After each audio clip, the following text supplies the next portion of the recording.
ได้ที่ธนาคารกสิกรไทยหมายเลขบัญชี110-333-5287ชื่อบัญชีวัดโบสถ์ติดต่อสอบถาม092-565-4536หรือสอบถามทางไลน์ ID @209LIMJR การก่อสร้างบันไดนาคราชสู่พระนิพพานณปริยนันทธรรมสถานในครั้งนี้จึงนับว่าเป็นรากฐานแห่งความสมบูรณ์แห่งบุญอานิสงส์ในกองบุญครั้งนี้ส่งผลให้ผู้ร่วมสร้างมีชีวิตและทรัพย์สินที่มั่นคงแข็งแรงมีฤทธิเดชตบะมีทรัพย์ในดินสินในน้ำได้รับการคุ้มครองจากพยันตรายทั้งปวงเหมือนดั่งองค์นาคราชปกป้องพระพุทธศาสนาปลอดภัยจากอันตรายทั้งปวงทั้งโลกนี้และโลกหน้าทั้งยังเป็นการค้ำชูพระพุทธศาสนาให้มั่นคง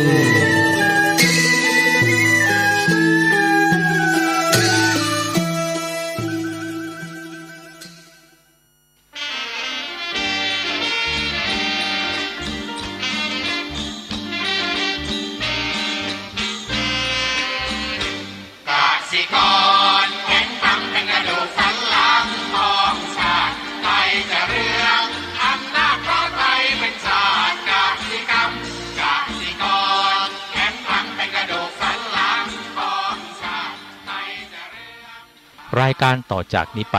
ขอเชิญท่านผู้ฟังทุกท่านเข้าสู่รายการดีมีคุณค่าน่าติดตามรายการเกษตรเพื่อชีวิตดำเนินรายการโดยกลุ่มรักเกษตรประสานงานโดยนายพิชัยคงพิทักษ์คณะเกษตรมหาวิทยาลัยเชียงใหม่หมายเลขโทรศัพท์053944030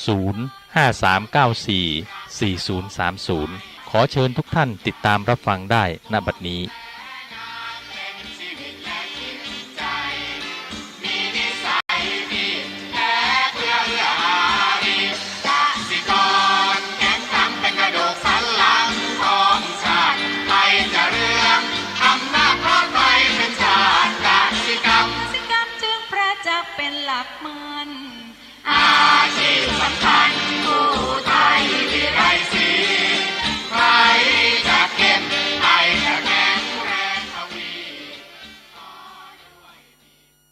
สวัสดีครับท่านผู้ฟังพบกับรายการเกษตรเพื่อชีวิตสำหรับวันนี้เสนอเรื่องการแข่งขันที่แตกต่างก่อนเข้าสู่รายการก็มีธรรมะมาฝากท่านผู้ฟังหัวข้อจากหนังสือพจนานุกรมพุทธศาสตร์ฉบับประมวลศัพท์เรียบเรียงโดยเทพเวทีประยุทธ์โตมหาจุฬาลงกรณราชวิทยาลัยพิมพ์เผยแพร่ปี2533หัวข้อธรรมะวันนี้คือวิญญาณทิฏฐิคำว่าวิญญาณทิฏฐิประกอบด้วยสองคำก็คือว่าวิญญาณกับทิฏฐิคำว่าวิญญาณแปลว่าความรู้แจ้งหรือแปลว่าจิตหรือแปลว่าความรู้ที่เกิดขึ้นเมื่ออายตนะภายในและอายตนะภายนอกกระทบกันเช่นรู้อารมณ์ในเวลาเมื่อรูปมากระทบตาเป็นต้นนะส่วนทิฏฐินี่แปลว่าที่ตั้งหรือภูมิรวมความแล้ววิญญาณทิฏฐิก็คือภูมิเป็นที่ตั้งของวิญญาณมี7อย่างคือ1สัตว์เหล่าหนึ่งมีกายต่างกันมีสัญญาต่างกันเช่นพวกมนุษย์พวกเทพบางหมู่พวกวินิปาติกะบางหมู่2สัตว์เหล่าหนึ่งมีกายต่างกันมีสัญญาเดียวกันเช่นพวกเทพอยู่ในจำพวกพรหมผู้เกิดในภูมิปฐมฌาน3สัตว์เหล่าหนึ่งมีกายอย่างเดียวกันมีสัญญาต่างกันเช่นพวกเทพ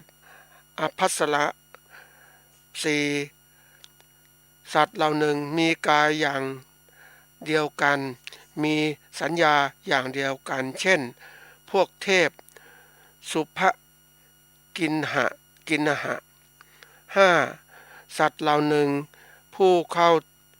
ถึงชั้นอากาสัญนาสัญญาและยตนะ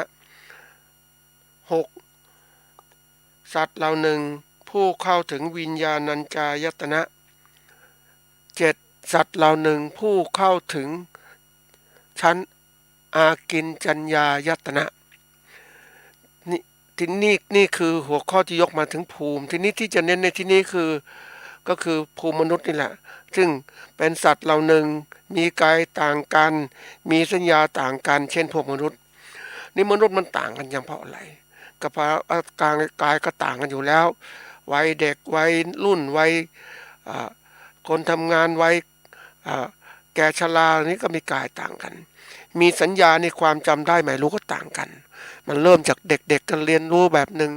วัยรุ่นก็แบบหนึ่งผู้ใหญ่ก็แบบหนึ่งคนแก่ก็แบบหนึ่งนะอันนี้มันก็คนชราก็แบบหนึ่งละแก่ชราแบบหนึ่งความจำได้หมายรู้ก็ลดลงไปพวกที่ยังอยู่วัยเรียกว่าวัยรุ่นวัยที่มีการศึกษาก็เรียกการจำได้หมายรู้เก่งมากก็จำนู่นเรื่องนี้ต่างๆทั้งหมดที่ยกตรงมาตรงนี้ก็ให้เห็นถึงความแตกต่างกันความแตกต่างเหล่านี้มันพัฒนาไปตามอะไรไปตามกายของเราสภาวะร่างกายมันก็แตกต่างกันแล้วก็ความจำได้ไม่รู้เนี่ยมันก็แตกต่างกันทีนี้ความแตกต่างเหล่านี้มันเข้าสู่ของการกระทำหรือพฤติกรรมต่างๆก็ต่างกันด้วยนะต่างกันมันก็ทำให้เกิดปัญหาเกิดขึ้นมาว่าเมื่อคนที่แตกต่างมนุษย์ที่แตกต่างมาอยู่สภาวะที่แตกต่างนะมันจำได้ไม่รู้ก็แตกต่างเพราะนั้นก็เอาชนะต่างๆลำบากนะมันก็เชื่อมโยงกับข้อที่ยกตัวอย่างมาพูดในวันนี้คือเรื่องของการแข่งขันที่แตกต่างความหมายของการแข่งขันก็คือว่าคำว่าแข่งก็คือว่าเป็นคำกริยาชิงเอาชนะกันชิงดีนะตี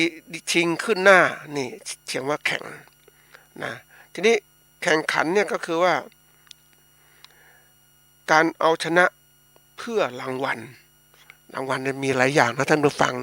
นะรางวัลการชนะเพื่อรางวัลเนี่ยนะทีนี้มาถึงว่าความแตกต่างที่แตกต่างคำว่าแตกก็คือว่าเป็นคำกริยาว่าแยกออกจากส่วนรวมอันนี้มันแตกทีนี้ความแตกต่างก็คือว่า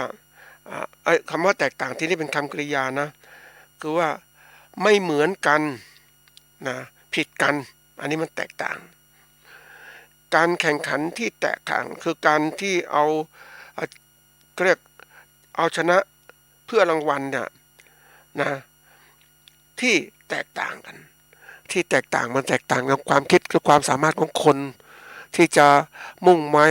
มั่นในการทำงานในการทำต่างๆเนี่ยมันแตกต่างกันมีความมั่นแตกต่างกันอย่างคนที่เอาต้องการอยู่อย่างพอเพียงนะก็มีความคิดอย่างหนึ่งคนที่เป็นนักธุรกิจ นักการธุรกิจก็คือผู้ที่จะการผลกำไรก็หรือเป็นผู้ประกอบการก็มีเป้าหมายอย่างหนึ่งมันแตกต่างกันเงี้ยเมื่อมันแตกต่างอย่างนี้มันสู่การแข่งขันเนี่ยมันทำให้เกิดการแข่งขันที่มันแตกต่างกันเลยความการเอาชนะทัดทานก็มันแตกต่างกันมากเลย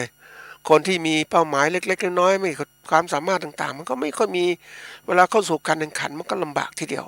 ที่เอาชนะกันได้ไอ้ตัวนี้เรื่องใหญ่นะท่านผู้ฟังอย่างที่ยกเล่าให้ท่านฟังเนี่ยมันเป็นเรื่องจริงที่เกิดขึ้นคนมองโลกที่แตกต่างกันอย่างคนที่ไม่เคยมองโลกของการแข่งขันก็อยู่สมมติว่าคนที่อยู่ในการเกษตรกรที่อยู่ในชายป่าชายเขาหรือในหุบเขาต่างๆเนี่ยก็ทำเกษตรเพื่อจะมีปลูกพืชเลี้ยงสัตว์เพื่อจะกินอยู่ใช้เหลือไปขายไม่ได้มีความมุ่งมั่นในการทำอะไรมากมายก็คิดอยู่แค่นั้นน่ะขอมีชีวิตอยู่รอดสบายๆอากาศเย็นๆสบายไม่คิดถึงโลกการแข่งขันเพราะว่าอะไรสภาพแวดล้อมเอื้ออำนวยแบบนั้นแล้วการศึกษาก็ไม่เข้าไปถึงนะคำว่าการศึกษาเนี่ยคือการให้ความรู้โดยผ่านผู้สอนหรือตำรับตำราต่างๆมันไม่ถึงคนก็ไม่มีความกระตือรือร้นแต่ขณะเดียวกันคนอีกกลุ่มหนึ่งเนี่ยก็อยู่ในโลกของการแข่งขันเกิดมาแข่งขันตั้งแต่การเรียนแล้วเอาชนะเข้าโรงเรียนดีๆโรงเรียนอินเตอร์มันก็แข่งกันเนี่ยแข่งกันปุ๊บเวลามันจบก็มาต้องเลือกคณะดีๆคณะดีปุ๊บจะได้ออกมาทำงานที่ไปสอบเข้าทำงานที่ดีจะเป็นข้าราชการก็ทำงานในที่หน่วยงานที่เงินเดือนสูงมีความมั่นคงนะพวกที่จะเป็นนักธุรกิจก็ไปอย่างนี้ ไปทำงานไปต่อนู่นต่อนี่ปริญญาตรีปริญญาโทปริญญาเอกซึ่งแข่งขันกันเนี่ยมันเกิดขึ้นนี่ทีนี้ความแตกต่างมันเริ่มต้นที่ว่าคนเราเนี่ยมันแตกต่างตอนพื้นฐานแล้วเมื่อพื้นฐานมันแตกต่างแล้วเนี่ยมันทำให้เกิดการต่อยอดที่แตกต่างกันไปคนที่พื้นฐานแน่นภูมิครอบครัวมั่นคงร่ำรวยก็โอ้โหมุ่งกันเรียกว่าการเรียนเพื่อเอาผลประโยชน์ให้มากที่สุดคนที่ไม่รู้เรื่องอะไรแล้วก็ไม่รู้อ่ะฉันอยู่แค่เนี้ยฉันก็พอใจแล้วไม่คิดถึงว่าโลกข้างหน้ามันจะเป็นยังไงนี่มันเกิดขึ้นจริงๆมันฟังมันดูแล้วก็น่าพิจารณาอย่างมากทีเดียวนะอันนี้มันเห็นเพราะนั้นเมื่อตรงนี้ปุ๊บเราเห็นความสำคัญตรงนี้มองเห็นแล้วว่าเฮ้ยถ้าเป็นอย่างนี้แล้วเนี่ยการมองโลกที่แตกต่างกันนะมองโลกแตกต่างกันอะไรต่างๆกันเนี่ยมันทำให้คนเนี่ยมีการกระทำที่แตกต่างมีความมุ่งมั่นในการทำธุรกิจที่แตกต่างอย่างที่บอกว่าเกษตรกรก็มุ่งมั่นเอาแค่กินดีอยู่ดีพอละไม่เคยคิดอะไรแต่อีกคนหนึ่งมันมุ่งมั่นเพื่อเอาผลกำไรเพราะนั้นการแย่งชิงทรัพยากรต่างๆว่าเก่งกว่าสิเพราะมันมองออกเนี่ยมันเรียนรู้โลกกว้างแล้วยิ่งโลกมันอยู่การแข่งขันเนี่ยมันอยู่สู่การแข่งขันที่ปัจจุบันมันเป็นการแข่งขันจริงๆนะท่านผู้ฟังไม่ใช่เรื่องเล่นๆนะ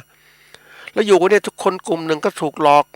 ว่าโลกนี้มันไม่มีการแข่งขันแล้วอยู่อย่างนี้สบายๆไปเถอะพอวินพอใช้ก็อยู่แล้วไม่ต้องคิดอะไรมากมายนะไอ้คนตรงนี้ก็เหมือนกับว่าคนไม่เห็นโลกอะแต่ไอ้คนกลุ่มหนึ่งโอ้ยมันคิดเลยจบมหาวิทยาลัยจะทำอะไรเนี่ยมันเริ่มคิดแล้วทำไงจะมีรายได้ทำไงจะให้ฉันจะประกอบการอาชีพที่ดีขึ้นร่ำรวยมากขึ้นมันต่อฐานจริงๆนะท่านผู้ฟังแล้วได้มีโอกาสเข้าไปได้คุยกับคนที่เป็นนักธุรกิจกับคนที่เป็นเกษตรกรโอ้โหความคิดต่างกันจริงๆนะท่านผู้ฟังดูแล้วมันโอ้ถ้าอย่างเงี้ยมันไปกันไม่ได้นะท่านผู้ฟังมันแข่งขันกันไม่ได้เลยจะถามว่าไม่ให้มีการแข่งขันไม่ได้เพราะโลกนี้มันแข่งขันกันใครเก่งก็ครอบครองมันทรัพยากรได้เหมือนกับเขาเรียกว่าผู้ที่เข้มแข็งย่อมจะมีอำนาจย่อมจะครอบครองผลประโยชน์ได้มากกว่าผู้ที่อ่อนแออันนี้เป็นความจริงสัจธรรมท่านผู้ฟังมือใครยาวสาวได้สาวเอาถ้ามือเราสั้นเราก็ไม่มีโอกาสแล้วทีนี้คนกลุ่มหนึ่งก็หลอยมือมึงยาวอย่าไปสาวยาวเลยเอาแค่สั้นๆก็พอละเพราะนั้นมันเมื่ออะไรไปใช้มันก็หดหายไปความคิดความอ่านที่มันมีการกระตือร้นแย่งชิงก็หดหายไปเอาแค่นี้พอแล้วมันคิดอะไรมากคุณเกิดมาก็เป็นแค่เนี้ยคุณมีชีวิตตัวนี้ก็อยู่ตัวนี้ก็แล้วกันอย่าไปขนขวายมากมายแต่อีกคนหนึ่งไม่ใช่เขาบอกว่ามันความคิดความอ่านของคนมันขยายตัวคนเราเนี่ยเขาบอกว่ามันมีความสามารถที่ไม่จำกัดนะถ้ารู้จักใช้รู้จักคิดอะนะบางคนบอกว่าแข่งเรือแข่งพายแข่งกันได้แข่งบุญวาสนามันไม่ได้แข่งเรือแข่งพายใช่มันคนเข้มแข็งก็ชนะมันแข่งกันได้คนเข้มแข็งก็ฝึกนี่แข่งบุญวาสนาเนี่ยมันแข่งไม่ได้ทีนี้บุญวาสนาแน่นอนบุญคือการสะสมคุณงามความดีวาสนาบารมีที่เขามีอยู่เนี่ยคนก็มีของเก็บสะสมมาก่อนเนี่ยมันแข่งกันยากเหมือนกันนะแต่มันแข่งได้ถ้าคนรู้จักขยันสะสมบุญสะสมคุณงามความดีสะสมทรัพย์สินต่างๆที่มีอยู่มันแข่งขันกันได้เหมือนเราเนี่ยอยากจะไปถึงจุดหมายกรุงเทพเชียงใหม่อย่างเนี้ยสมมุตินะเชียงใหม่กรุงเทพเราไม่มีแล้วก็เดินไปแต่มันนานอ่ะแต่เรามีจักรยานก็ไปเร็วหน่อยไปมอเตอร์ไซค์ก็เร็วหน่อยไปรถยนต์ก็เร็วหน่อยไปเครื่องบินก็เร็วอีกทีนี้ฐานเร็วมันเกิดขึ้นจากความสามารถของเราที่สะสมที่มีอยู่จะบอกว่ามันต้องคิดอย่างนี้คุณรู้จักประมาณคำว่าประมาณใช่มันมีทรัพยากรจำอย่างนี้ก็ใช้พอสมควรนะคำรู้จักตรงนี้แต่คนบางคนบอกแหมฉันไม่อยากไม่อยากแข่งขันกับใครละฉันคิดแค่เนี้ยมันไม่ได้มันต้องรู้จักคิดอ่ะเราเป็นลูกศิษย์พระเจ้านะถามว่าพระเจ้าต้องการอะไรบวชปฏิบัติธรรมมาต้องการอะไรต้องการการหลุดพ้นนะต้องการการหลุดพ้นเพราะนั้นท่านตั้งเป้าหมายที่ใหญ่อะเป้าหมายใหญ่แล้วทีละขั้นละขั้นเพราะนั้นเราจะทำไงเราเองบอกเอาแค่นี้แหละทีละน้อยทำไม่น้อยทีละขั้นละขั้นเราวางทีละขั้นบันไดท่านผู้ฟังแต่คนที่เขาเก่งเขาวางธุรกิจเขาบอกโอ้ยต้องวางอย่างนี้เนาะโอ้มันไปแล้วก็เราก็ซอยย่อยๆกรุงเทพเชียงใหม่มันกี่กิโล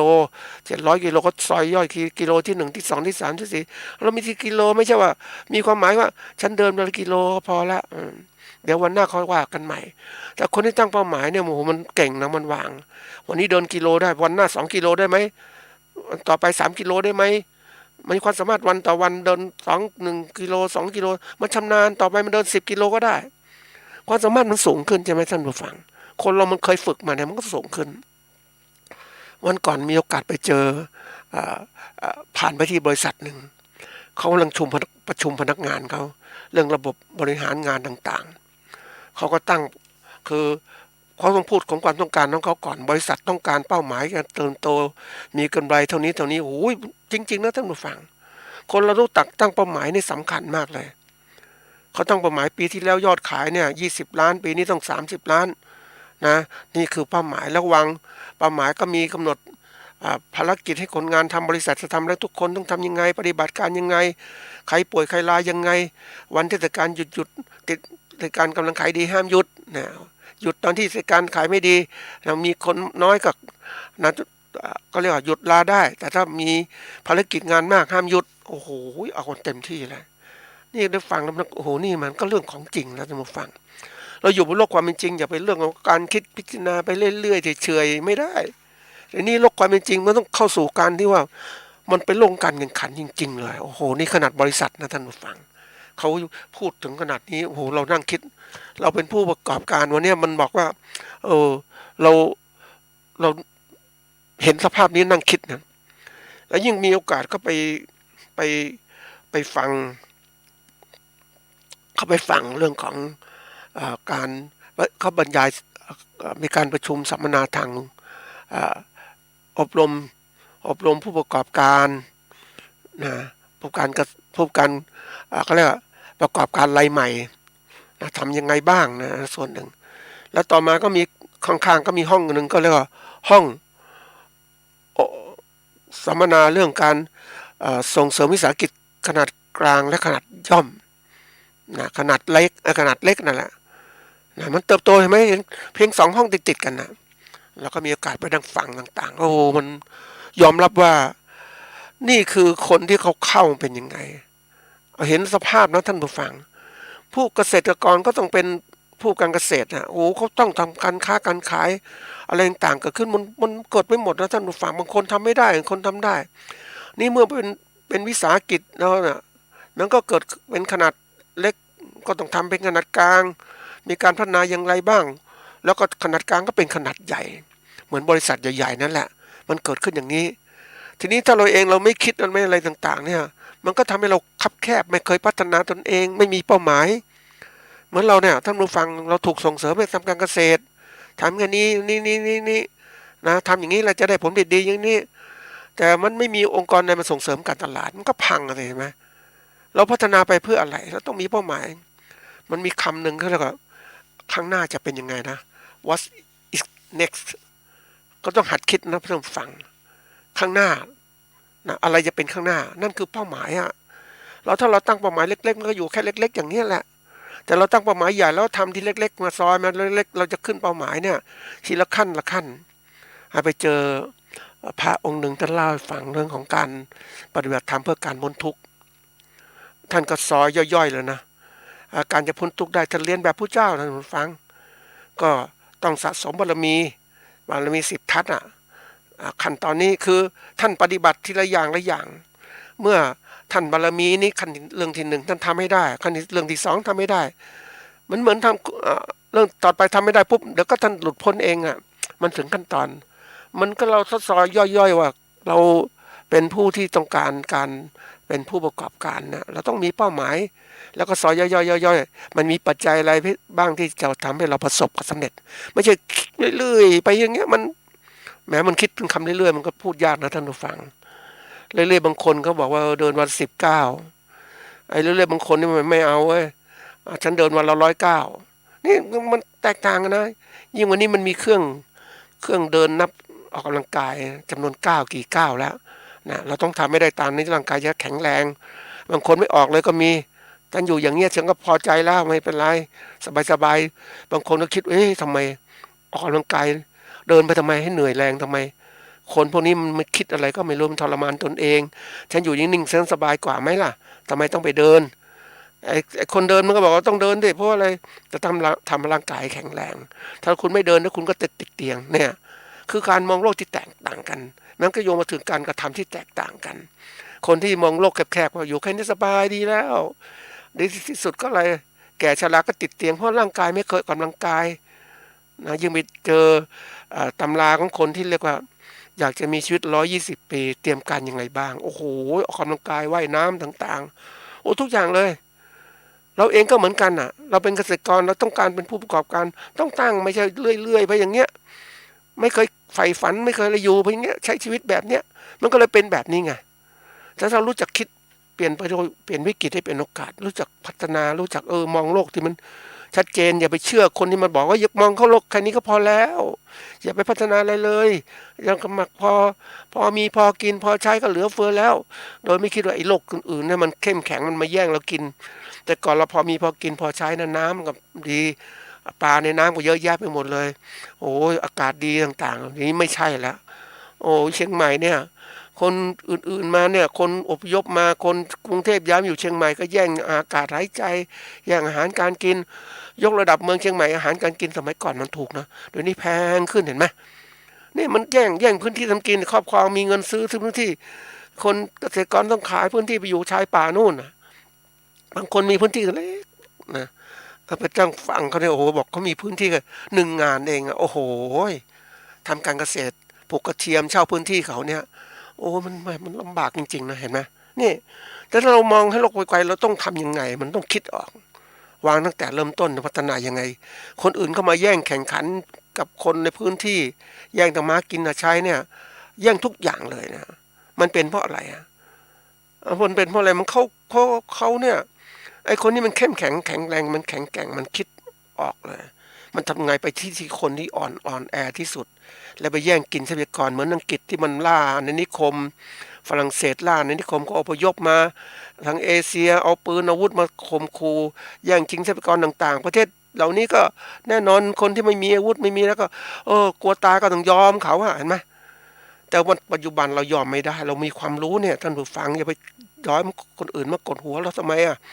เราต้องคิดเฮ้ยต้องทำยังไงอ่ะเราต้องจัดชนะเนี่ยไม่ใช่ยอมก็ตลอดไม่เคยคิดถึงการพัฒนาคนเราเนี่ยต้องไม่รู้จักคิดนะท่านผู้ฟังยากเหมือนกันนะยอมเรื่อยๆไปเพราะเขาไม่เคยคิดมองโลกว่าแคบๆอย่างเนี้ยมันต้องมองโลกกว้างการเรียนรู้ที่ทำให้เรากว้างขวางขึ้นนะแล้วเราเรียนแล้วไม่พอเราก็เรียนรู้ด้วยประสบการณ์เราเองก็พยายามมองโลกศึกษาต่างๆให้มากขึ้นมันถึงทำให้เราเก่งนี่คือจุดเริ่มที่ว่ามาพูดถึงหัวข้อที่ว่าการแข่งขันที่แตกต่างนะทีนี้มันทำไมมันเชื่อมโยงกันเพราะว่าไอ้การแข่งขันเนี่ยมันทำให้เรานั้นเข้มแข็งนะถ้าเราไม่แข่งขันนะมันไม่เข้มแข็งเราไม่สามารถจะมีตัววัดว่าเราเนี่ยเก่งไหมเราเจอสภาพของคนที่แบบเออเหมือนชาวรั้วคนโบราณว่าอยู่เชียงใหม่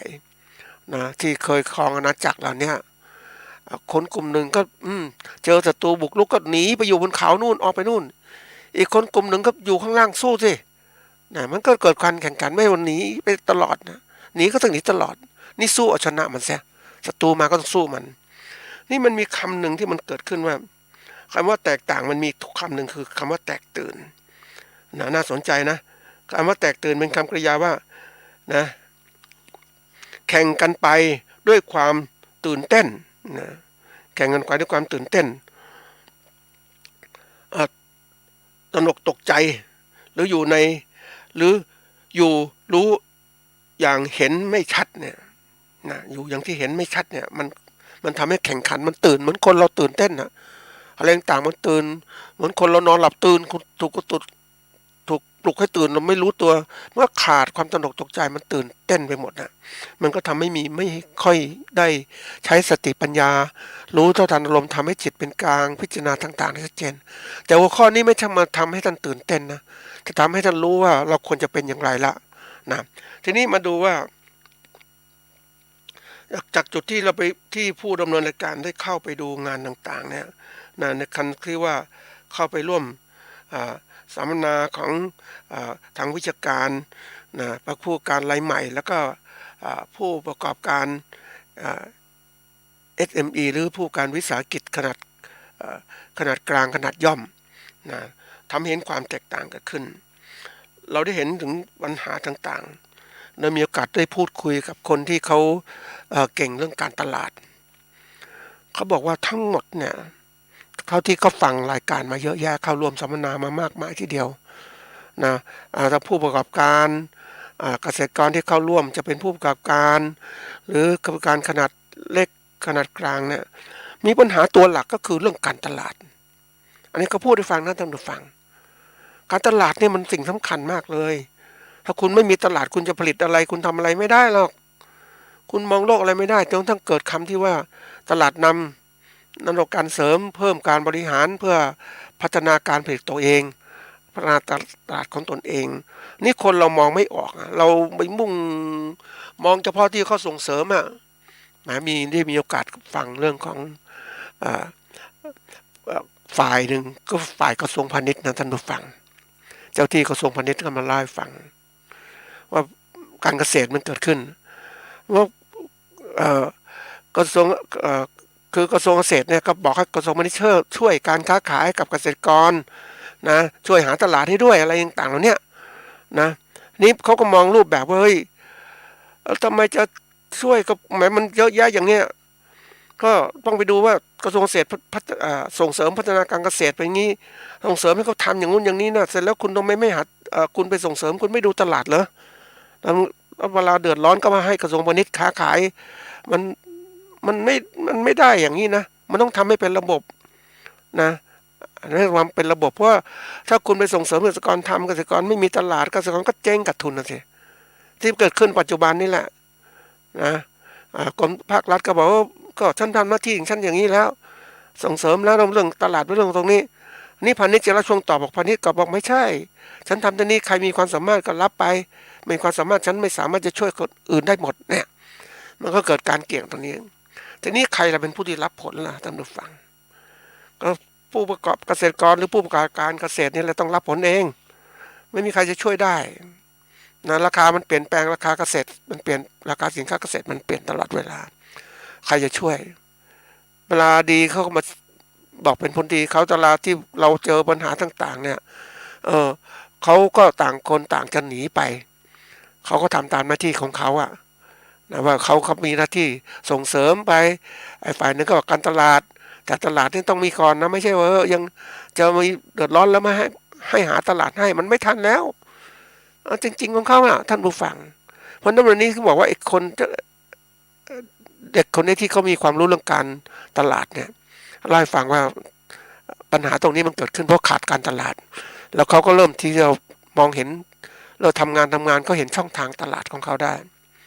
ตลาดยุคปัจจุบันมันไม่ใช่ตลาดธรรมดานะตลาดยุคปัจจุบันมันแข่งขันด้วยตลาดธรรมดาเนี่ยต้องมีหน้าร้านมีนู่นมีนี่โอ้ยใครจะมีโอกาสแล้วท่านผู้ฟัง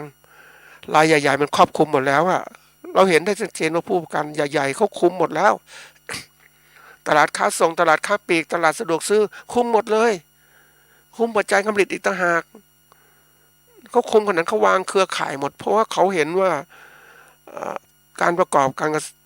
อุตสาหกรรมอาหารเนี่ยเป็นอุตสาหกรรมที่สำคัญมากเพราะมนุษย์เนี่ยเกิดขึ้นต้องอาศัยปัจจัยสี่อาหารเป็นอันดับแรกเลยอาหารเนี่ยถ้าเราควบคุมได้ทั้งหมดหรือผูกขาดทั้งหมดเนี่ยเราประกอบการนี้จะร่ำรวยมากๆเลยเพราะอะไรคู่แข่งไม่มีใครผลิตเราผลิตได้คนเดียวแต่คนต้องกินทุกวันอ่ะเราก็รวยสิท่านผู้ฟังเราผลิตเองขายด้วยขายราคาเท่าไหร่ก็ได้เราไปเจอคนแบบคนนี่มันนิสัยมันเอารัดเอาเปรียบนะท่านผู้ฟังมันอดไม่ได้เหมือนกันนะเขาไปดูลูกของว่าเขาซื้อมาแค่20 บาทหรือไม่10 บาท10 บาทเนี่ยเขามาขายได้35 บาทโอ้ทำไมมันเอาเปรียบขนาดนี้แต่เราต้องใช้อะท่านผู้ฟังเราต้องใช้มันไม่มีอะมีไปที่นู่นก็ไกลหน่อยนะซื้อยอมจ่ายไปแพงถึง25 บาทเอาเปรียบขนาดไหนต้นทุนลงทุนแค่10 บาทมาขายเป็น35 บาทกำไร25 บาทนะท่านผู้ฟังมันโหดนะมันผูกขาดนะท่านผู้ฟังประเภทอย่างนั้นนะแล้วถามว่าผูกขาดเป็นความผิดของเขาไหมมันไม่ใช่ความผิดของเขาเขามีหน้าที่ทำธุรกิจของเขาอะเขาทำการตลาดของเขาอะคุณไปซื้อเขาเองอะ คุณซื้อก็แพงเรื่องของคุณฉันขายแพงคุณมาซื้อคุณอยากได้ถูกคุณไปซื้อที่อื่นสิเนี่ยประเภทอย่างนี้มันจะเกิดขึ้นจริงๆแล้วเราไม่เตรียมการต่างๆมาเกิดขึ้นยังไงเหมือนที่ว่ายิ่งผู้บริโภคตื่นตัวนะท่านฟัง ตื่นตัวในการแย่งชิงเหมือนประเทศญี่ปุ่นนะท่านผู้ฟังเขาบอกพายุจะเข้ามันเข้าหลายวันนะมันลำบากทีเดียวเพราะนั้นคนเนี่ยก็เลยต้องเขาบอกพายุจะเข้าปุ๊บ3-4 วันการหาเงินกินลำบากคนผู้คนก็ตื่นตัวไปหมดเลยไปอะไรรู้ไหมซื้อสินค้าจากห้างซื้อสินค้าจากร้านหมดเลยอาหารการกินกว้านไปหมดเลยแล้วสมมติว่าถ้าอันนี้เป็นร้านสะดวกซื้อเขามีราคาขายเป็นปกตินะนั่นในราคากำกับแต่เขาผูกขาดราคาอยู่แล้วแต่ถ้าเป็นร้านที่ไม่สะดวกซื้อไม่มีกฎหมายควบคุมไม่มีอะไรต่างพี่แกก็ขึ้นราคาได้นะได้เต็มที่เลยแล้วคุณไปซื้อที่ไหนเรื่องคุณแต่ฉันจะขายราคานี้นี่คือการว่าผูกขาดกำไรมหาศาลทีเดียวมันเป็นปัญหาที่เกิดขึ้นในการผลิตอาหารของโลกทุกที่นะเพราะนั้นถ้าเมื่อไม่มีผู้ประกอบการผลิตอาหารหรือการเกษตรด้านอาหารไม่มีคู่แข่งธรรมชาติเขาก็อยากจะได้กำไรมากๆเขาเพิ่มราคาของเขาทีนี้รัฐบาลบางคนก็ฉลาดเขาก็ไม่ไหวเว้ยจะต้องส่งเสริมให้เกิดวิสาหกิจขนาดกลางขนาดย่อมขึ้นมาแข่งเหมือนประเทศไทยนี่แหละเริ่มส่งเสริมวิสาหกิจขนาดกลางขนาดย่อมมาแข่งกับขนาดใหญ่นี่มันแข่งกันได้ไงขนาดใหญ่มันเติบโตมโหฬารเนี่ยรัฐพยายามเอาเงินไปทุ่มช่วยแล้วเกษตรกรขายไม่ได้ผู้การขายไม่ได้เพราะว่ามันตลาดมันคุ้มหมดนี่เรื่องใหญ่นะเพราะว่าตอนที่ผู้ประกอบการขนาดใหญ่ที่มันเติบโตแต่ก่อนที่เขาเล็กๆเนี่ยหรือขนาดกลางๆก็น่าจะส่งเสริมไม่มีผู้ประกอบการอื่นเข้ามาแข่งขันมันเป็นการแข่งขันสมบูรณ์แบบมันก็สามารถแข่งขันกันได้แต่เดี๋ยวนี้มันไม่ใช่ไอ้รายใหญ่มันเติบโตใหญ่มากเลยทำการเกษตรใหญ่มากแล้วจะมาส่งเสริมขนาดเล็กขนาดกลางเอาไปสู้มันไปสู้กันได้ยังไงรัฐบาลก็ทุ่มงบประมาณไปผู้ประกอบการขนาดเล็กขนาดกลางก็อยากจะสู้เพราะว่านั่นคืออาชีพของเขาสู้ไม่ได้ก็ขาดทุนไปถอยไปไหมสู้ได้ก็ไปให้มันเติบโตขึ้นไปแต่มันน้อยเพราะมันสภาวะกองทุนของแต่ละคนมันแตกต่างกันรายเล็กๆก็ไม่ค่อยมีทุนรายใหญ่ๆเขามีทุนพร้อมก็เตรียมการเขาวางแผนไว้นานนี่คือความเป็นไปของประเทศไทยที่มันเกิดขึ้นอย่างเนี้ยทั้งที่ประเทศไทยเป็นประเทศเกษตรกรรมแต่เราไม่เคยวางแผนเหล่านี้เลยไม่เคยวางแผนเรื่องยุทธศาสตร์การผลิตอาหารของประเทศส่งเสริมการผลิตต่างๆมันไม่ส่งเสริมการผลิตที่ส่งเสริมให้เกษตรกรเนี่ยผลิตมากๆเลยถามว่าคุณแล้วส่งเสริมไม่มีตลาดให้เขามันเป็นยังไงมันก็ตายสิมันก็ทำให้อะไรเกิดขึ้นเกิดขึ้นเป็นอะไรถ้าอยากจะอยู่รอดเกษตรกรอยากรู้แล้วก็เป็นเครือข่ายของผู้ประกอบการรายใหญ่เสียเนี่ยมันเป็นอะไรที่มันโหดไอ้รายใหญ่มันก็ใช้กลยุทธ์ในการที่ว่าเฮ้ยออกกฎระเบียบมาตรฐานสินค้านู่นภาครัฐต้องทำตามเพราะว่าการแข่งขันของโลกแล้วมียุทธศาสตร์ของการมาตรฐานสินค้าเกษตรก็ตั้งมาตรฐานขึ้นมารายใหญ่มันได้อยู่แล้วผ่านมาตรฐานแล้วแต่รายเล็กมันยังไม่ผ่านนะท่านผู้ฟังมันก็สู้กันไม่ได้อีกในกฎเกณฑ์ที่มันเกิดขึ้นโดยการรัฐสำนักงานมาตรฐานสินค้าเกษตรออกกฎหมายเรื่องนี้ไปทำให้เกษตรกรรายเล็กไปไม่ไหวใครจะผ่านมาตรฐานก็ลำบากแล้วจะไปแข่งขันกับรายใหญ่อีกมันโหดไหมล่ะนี่อันนี้คือตัวโหดจริงๆมันก็เลยกลายเป็นปัญหาว่าวันนี้ประเทศไทยกลายเป็นประเทศเกษตรกรรมแต่ว่าผู้คุมการเกษตรนั้นก็กลายเป็นอะไรรู้ไหมผู้ประกอบการขนาดใหญ่ซึ่งเขาเตรียมการไว้หมดแล้วว่ามีผู้ผลิตมีเครือข่ายเกษตรกรเท่าไหร่วางแผนการตลาดทั้งหมดยิ่งไปเจอ ลองทำหน้าที่เป็นตัวแทนไปหาไปเขาเรียกว่าไปทำจับคู่ทางธุรกิจโอ้โหรายใหญ่ๆมันเก่งนะผู้ประกอบการรายเกษตรขนาดใหญ่ร้านห้างขนาดใหญ่เขาบอกว่าคุณเอาสินค้ามาขายเลยฉันเก็บ 30% ขายไม่ได้ก็มารับผิดชอบแต่คุณจะขายคุณก็จัดการเอาสินค้ามาวาง ฉันขายได้ฉันก็หัก 30% เป็นค่าตลาดนี่ขนาดนี้ท่านผู้ฟังมันผูกกันขนาดนี้เพราะนั้นมันเกิดขึ้นมาเป็นเรื่องที่แบบมันเป็นปัญหาใหญ่แล้วอะมันแก้ยากแล้วเพราะว่าตอนเล็กๆรัฐบาลก็ไม่ได้แก้ไม่ได้ใส่ใจวันนี้การเป็นว่าเกษตรกรเกือบทุกสาขาร้านเล็กต่างๆเนี่ยแย่หมดแล้วท่านผู้ฟังผลิตสินค้าก็ขายธรรมดาทั่วไปในตลาดก็มองแค่กำไรแต่ละปีไม่คิดวางแผนจะเป็นผู้ประกอบการขนาดเล็กขนาดกลางก็ยากขึ้นอีกแต่ถ้าคนไม่สู้ก็ลำบากนะนี่คือปัญหาใหญ่แล้วนะอันนี้มันแข่งขันกับภายใต้สภาวะที่รายใหญ่ได้เปรียบอะแล้วก็กฎระเบียบต่างๆก็มีเกิดขึ้นมันทำให้จุดเริ่มที่ว่ามองเห็นเฮ้ยยังไงไอ้เจ้าเด็กที่คนนี้ก็บอกผมจะเป็นผู้จัดการการตลาดแบบใหม่คือว่าจะค้าขายอินเทอร์เน็ตหมายความว่าเป็นผู้ที่ว่าให้คำปรึกษากับผู้ประกอบการรายเล็กขนาดกลางหรือผู้ประกอบการใหม่ๆเนี่ยให้รู้จักทำการตลาดเพราะอะไรเพราะว่าช่องทางตลาดที่มีอยู่ขนาดเนี้ยจะไปขายตลาดโดยปกติมันขายลำบากแล้วเพราะรายใหญ่คุมหมดแล้วคุมหมดจริงๆนะห้างต่างๆก็เป็นของเขาหมดแล้วเพราะนั้นมีช่องหนึ่งเปิดมาตั้งแต่นานมาแล้วตั้งแต่เขาเรียกว่าตลาดทางออนไลน์นี่มันก็เปิดมาประเภทที่เรียกว่าสินค้าบางอย่างเสื้อผ้าต่างๆพวกของอะไรต่างๆเนี่ยเขาก็เริ่มที่ว่าขายเขาต้นขนาดนั้นก็เริ่มที่ว่าทำตั้งแต่ก่อนเกิดโควิดเขาก็ค้าขายได้มาถึงปัจจุบันเนี่ยเขาขายได้ไปแล้วสบายสินค้าพวกนั้นแต่สินค้าเกษตรยังทำได้ยากอยู่แต่ก็ไม่ยากละเพราะว่ามันมีบริษัทรับส่งสินค้าเริ่มทำอย่างไปรษณีย์ก็โฆษณาก็หน่อยนะก็ทำได้แล้ววันนี้ส่งอะไรถ้าเป็นพวกข้าวอะไรต่างมันก็ส่งได้อยู่แล้วข้าวเปลือกข้าวสารนะห่อต่างๆผลิตผลเกษตรก็ส่งไปรษณีย์ต่างๆเนี่ยนี่มันมีตัวหนึ่งนะอันนี้เป็นต้นไม้อ่ะโอ้เขาทำรูปให้ดูนะท่านต้นไม้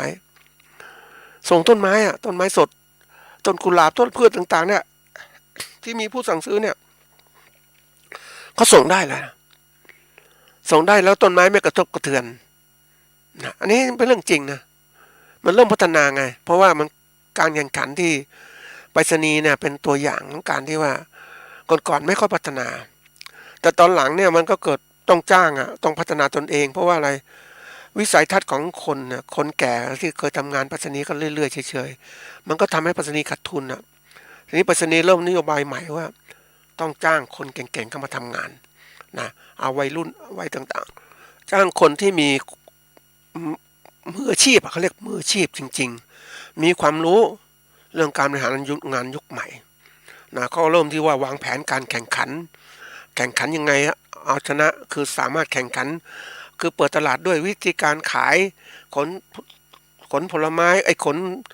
ต้นไม้ขนสิ่งมีชีวิตได้หมดเลยพยายามแข่งขันขณะการบางอย่างเขาทำไม่ได้เขาก็มีการเรียกว่าทำเครือข่ายธุรกิจกับบริษัทต่างประเทศในการส่งสินค้าต่างๆนั้นเขาเริ่มธุรกิจแบบนี้นี่คือตัวอย่างว่าทำไม่ไหวก็ต้องมีคู่เขาเรียกคู่คิดคู่เพื่อนธุรกิจขึ้นช่วยกันมันเป็นอะไรที่มันดีอ่ะท่านผู้ฟังการแข่งขันที่เกิดขึ้นแต่นี่คือการแข่งขันนี่มันต้องสู้กันระบบของยุติธรรมทางกฎหมายแต่ว่าเกษตรกรเนี่ยยอมรับลำบากต้องมีอะไรก็คือถ้าทำการค้าขายได้เนี่ยต้องอาศัยการค้าขายทั้งทางออนไลน์แล้วติดต่อทางโทรศัพท์ทำอะไรต่างๆเหล่านี้ทาง Facebook ทางอะไรต่างๆมันถึงอยู่ได้ขายสินค้าถ้าพวกสินค้าบางอย่างเนี่ยถ้ามีโอกาสเก็บผลิตแล้วก็เก็บได้ก็เก็บแปรรูปก็แปรรูปแต่การจะขายสินค้าส่งเนี่ยมันเหมือนกับว่าสินค้าสดๆมันไปส่งมาเน่าเสียอะไรต่างๆเกิดขึ้นมา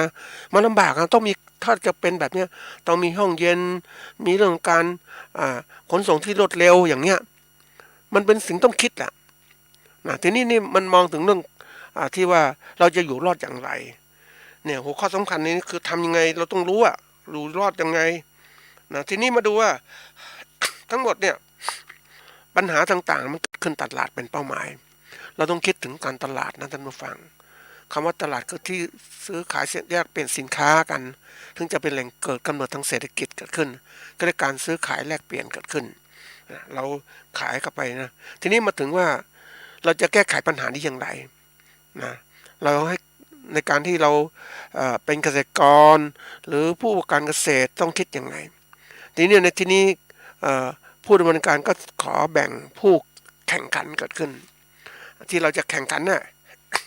นะที่มันมีความแตกต่างเนี่ยแบ่งเป็น3กลุ่มด้วยกันกลุ่มที่1คือผู้ที่ไม่รู้อะไรเลยอ่ะไม่ว่าเกษตรกรหรือผู้ประกอบการไม่เคยรู้โลกมันเป็นยังไงโลกฉันอยู่แบบเนี้ยนะกลุ่มที่ไม่รู้เนี่ยโลกแบบเนี้ยโอ้อยู่อย่างเงี้ยเหมือนที่เคยเล่าว่าเกษตรกรผู้ล่าปลามีความสุขกับคาบล่าปลาที่ลำน้ำโขงนะโอ้เคยมีความสุขปลาไม่ต้องเลี้ยงแล้วเก็บใครก็ได้หรือเป็นผู้ที่เกษตรกรผู้ล่าปลาใน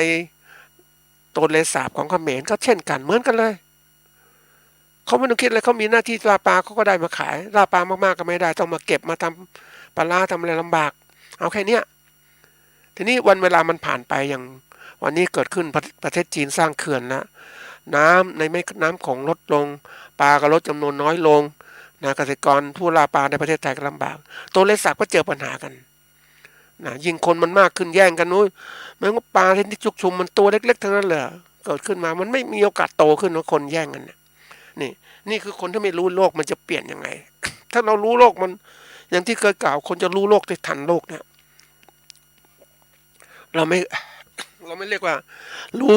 ทันสมัยนะไม่อยากเรียกเราเรียกว่ารู้รู้รู้ก้าวหน้าประเภทที่ก้าวหน้าโลกจะก้าวหน้าไปชั้นก้าวหน้ากว่าทันสมัยอ่ะทันสมัยมันแค่ทันสมัยใช่ไหมแต่ชั้นก้าวกว่าโลกก้าวล้ำนำสมัยนี่อันนี้ทีนี้คนที่ไม่รู้ก็ไม่ยอมรับมันเฉยจนทั้งปัญหาเกิดขึ้นมาแล้วเนี่ยเราปัญหาขึ้นมันก็ทำให้ตัวเองเนี่ยไม่สามารถแข่งขันได้แล้วแข่งขันไม่ได้ก็อยู่อย่างเงี้ยไปกลายเป็นชนท่านที่ชั้นล่างสุดของประเทศอ่ะมันก็กลายเป็นปัญหาใหญ่ทีเดียวเพลงเกษตรกรมาคนที่ว่ารัฐบาลก็ให้ชื่อคนที่แบบต้องช่วยต้องเขาเรียกกระตุ้นนะกระตุ้นนะแต่เราเป็นเกษตรกรถ้าพูดจริงๆมันก็มีค่าถ้าก็เรียกรวยกว่าเรียกว่าคนที่ขายแรงงานอย่างเนี้ยเพราะอะไรก็คือว่าเรายังมีพื้นที่นาพื้นที่ทำการเกษตรต่างๆแต่คนขายแรงงานบางคนไม่มีนะชีวิตของเขามันจะขายแรงงานทำงานออฟฟิศต่างๆเนี่ยบางคนเกิดมาเนี่ยนั่งคิดนะท่านผู้ฟังบางคนมองดูฐานะเขาดีนะซื้อคอนโดทำงานเป็นมนุษย์เงินเดือนทำไปก็ได้เงินเดือนมาเดือนเป็นค่าที่อยู่อาศัยแล้วเหลือก็ใช้สำหรับค่ารถยนต์ค่านู่นค่านี่ค่าบ้านค่าอะไรต่างๆเวลามีลูกก็ส่งเสียลูกให้เราเรียนไปสูงๆไปเป็นอาชีพไปทำงานอื่นไปถ้าถามว่ามีทรัพย์สินไม่ต้องซื้อถ้าได้เงินมันมีเงินก็ซื้อที่เพิ่มขึ้นซื้ออะไรต่างๆแต่ถ้าไม่มีก็กลายเป็นมนุษย์เงินเดือนที่หากินหาเช้ายันค่ำนะเพศอย่างนั้นนะแต่เกษตรกรยังดีอยู่นะถ้ารู้จักบริหารเป็นมันก็ดีกว่าจริงๆนี่เนี่ยเขาเรียกคนเขาเรียกกรรมกรนะแต่จริงๆเราว่าจะดีกว่าเป็นเกษตรกรที่เรามีพื้นที่อยู่กินได้อะไรได้มันจะแข่งขันไม่ได้แต่ว่าเราก็ต้องเตรียมการเพราะว่าข้างหน้าเนี่ยผู้ที่เขาเก่งกว่าผู้ที่เขาเป็นผู้การที่เก่งกว่าเขามาแย่งชิงทุกสิ่งทุกอย่างหมดเลยอะแย่งชิงจากเรานะมันมานึกถึงเกษตรกรท่านผู้ฟังแล้วก็เป็นเจ้าของพื้นที่นาก็หลายสิบไร่อะท่านผู้ฟังนี้รอบๆเนี่ยในทุนมันไปซื้อพื้นที่เกษตรเอาไปทำหมู่บ้านจัดสรรซื้อหมดเลยทีนี้มันซื้อเสร็จแล้วนะมันก็สร้างหมู่บ้านต่างๆขึ้นถนนก็เป็นของมันพื้นที่ลำรางธรรมชาติก็ถูกยึดไปอีกครอบครองมันซ้ำเหมือนกับว่าสร้างลำรางทับไปหมดเลยสร้างถนนช่องทางระบายน้ำทับ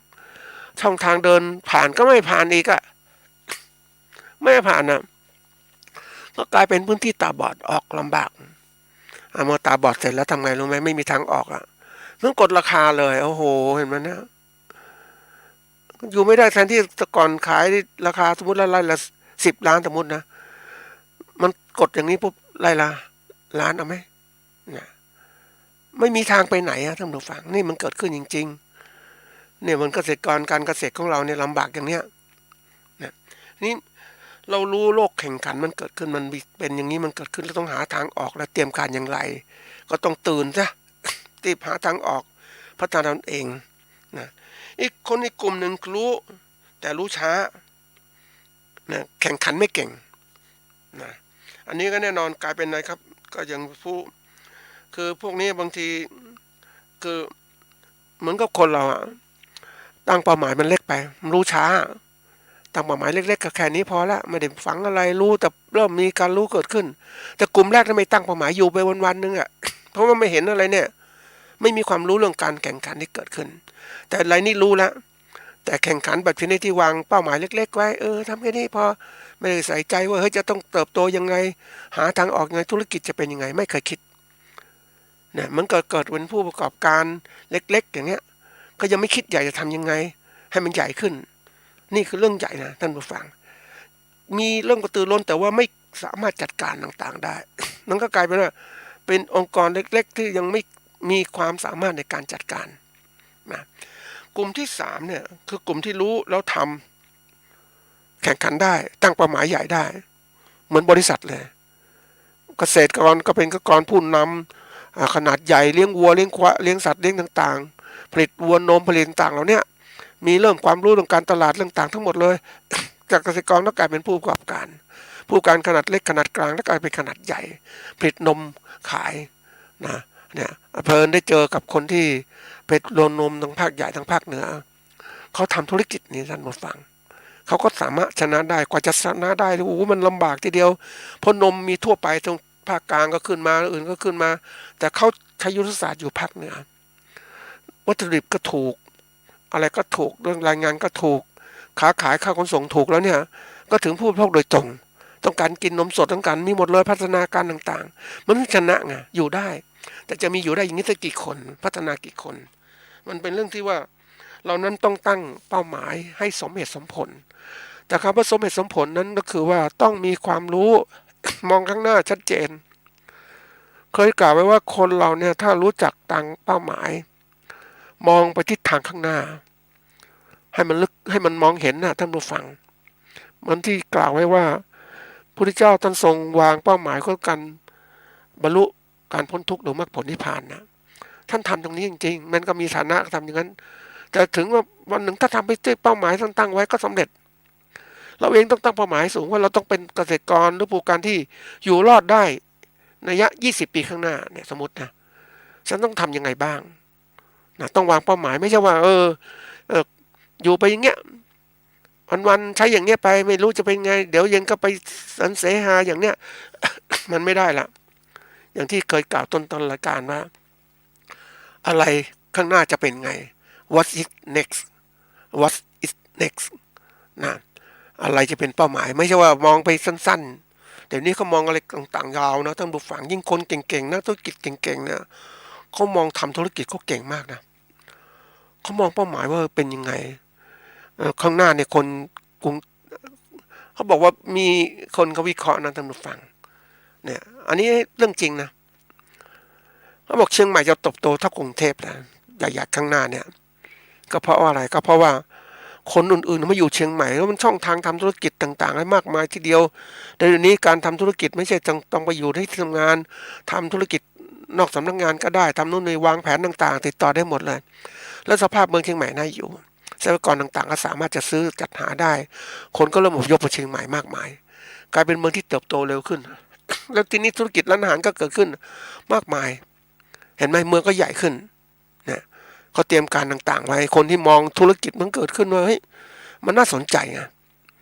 มันน่าสนใจแล้วมองความเป็นจริงข้างหน้าจะเปลี่ยนแปลงไงบ้างเกิดขึ้นก็เริ่มคนที่เป็นธุรกิจเขาก็เริ่มมองว่าเฮ้ยน่าลงทุนไว้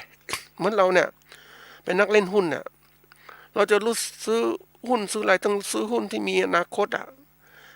อย่างผู้ประกันบริษัทที่ขายหุ้นในตลาดเขามีศักยภาพอย่างไรเราควรจะซื้อหุ้นเราไม่ควรซื้อหุ้นที่แบบผู้ประกอบการหุ้นน่ะไม่ประกันที่เอาหุ้นมาขายเนี่ยไม่มีคุณภาพไปซื้อมันก็ขาดทุนนะสินี่คนมองข้างหน้าเพราะนั้นคนที่เหมือนก็มองอะไรต่างๆเนี่ยมันเห็น ผู้การเกษตรขนาดใหญ่นะเขามองเห็นเลยว่าโอกาสในการทำธุรกิจเกษตรมันยากมันมากมันสามารถทำอะไรได้สูงจริงเลยเขาถึงลงทุนไงนี่เขามองอย่างนี้ที่นี่เราเองน่ะถ้าเราประกอบการเกษตรที่เก่งนั้นเราก็มองไปข้างหน้าให้ต้องเป็นยังไงจะทำอะไรดี จะมีตลาดยังไงนะยังไปดูกลุ่มของไม้ดอกไม้ประดับเนี่ยเขาก็ทำยังไงเขาเตรียมการไว้จะต้องมองตลาดนะท่านผู้ฟังไม่ใช่ว่าเฮ้ยตลาดมันแคบโลกมันเปลี่ยนอย่างเงี้ยเดี๋ยวนี้มันมีคู่แข่งเหมือนกันนะท่านผู้ฟังเราก็ลืมไปบางส่วนก็คือว่าอย่างไม้ดอกไม้ประดับเนี่ยแต่ก่อนเราไม่มีกล้องไม่มีภาพต่างๆไม่มีสื่อวิดีโอต่างๆเราอยากดูของจริงมันสวยยังไงก็เข้าไปดูต้องปลูกต้นไม้อยากดูของจริงอย่างนี้มันก็เป็นอีกแบบนึงอ่ะแต่นี่บางคนบอกไม่ไหวเว้ยไปดูปลูกต้นไม้เลี้ยงต้นไม้มันสวยจริงมันก็เสียเวลาต้นทุนสูงแล้วดูของขายจริงดีกว่าก็ดูจากรูปสิอยากดูดอกไม้อันนี้สวยยังไงมันเป็นยังไงมันไม่เหมือนของจริงจริงแต่ว่ามันดูจากภาพได้มันก็ถูกกว่าดูจากวิดีโอก็ได้ถูกกว่านะเราก็สามารถที่จะดูผ่านสื่อต่างๆได้มันก็ไม่ต้องไปเดินไม่ต้องปลูกต้นไม้ไม่ต้องทำอะไรมากมายมันก็มีความคิดอีกแบบหนึ่งนะนี่คือไม่ต้องลงทุน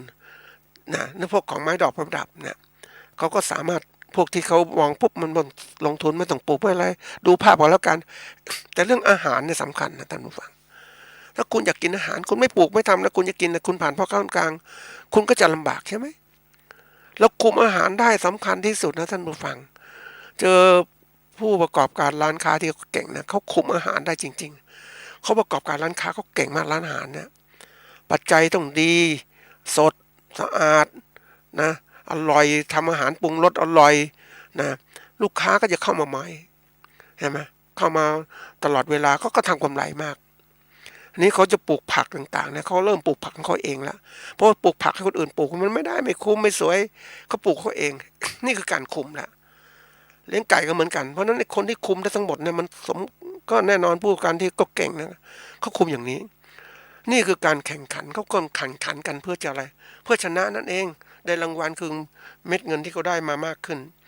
นี่วันนี้เรามันแข่งขันที่แตกต่างเพราะอะไรเราเริ่มต้นก็แตกต่างความคิดก็แตกต่างสภาพธุรกิจก็แตกต่างมีทุนก็แตกต่างเราต้องวางแผนในการเอาชนะให้ได้อยู่รอดก่อนทำให้อยู่รอดแล้วก็ทำให้ชนะได้นะด้วยการขยายธุรกิจให้มันดีขึ้นนะ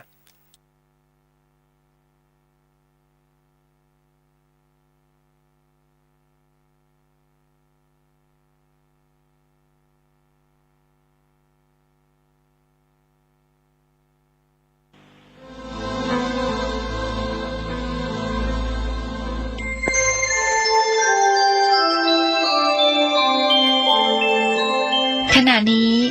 ท่านกำลังฟังสถานีวิทยุกระจายเสียงพระพุทธศาสนา FM 104.5 เมกะเฮิรตซ์